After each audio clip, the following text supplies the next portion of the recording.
nang so sorlo society po pinan bang piso pan tengre chokre la bangke chokche kusili kudambi labang so ke chokche pu ke pui dang the bangke chithanan banang abang so lam la ke ka chithanan di la ke pilma ini tu pin so long si labang so ar tu soarlo sita ini tu pin so bang ar pumalong si do pin so side sita ini tu pin so tu malong abang ar pum si ini tu pin so bang ar pumalong yong si soarlo side labang so api abang api do halabang so abang api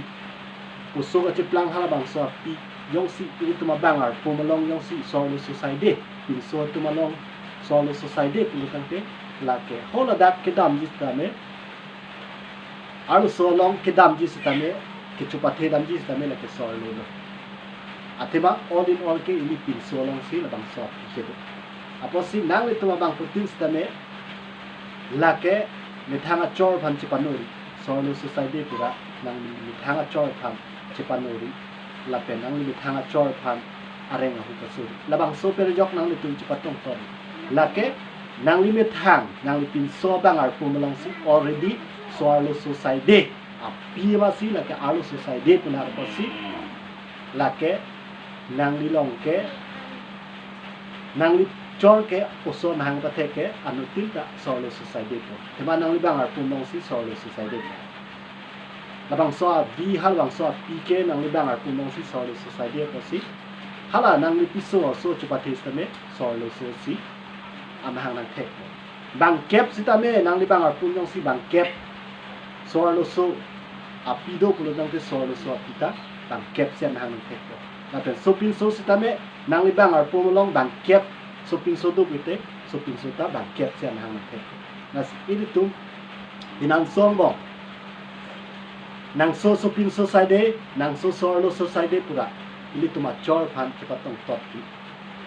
pula bang solam thesi nili pini nang tu kan kachatanda lasi sopin so sita ili pin so to bang ar pum sido soarlo sita ili tu sopin so to malong ar bang ar pum sido just arlo sumartum ke kanghong chok laten halatum ke ahem chok mure tum pulo nang so soarlo so side bu pen jok si pinangan chepatong tot po apisul pan chepatong tot po lapuson si pregyam kam sita me claim i det po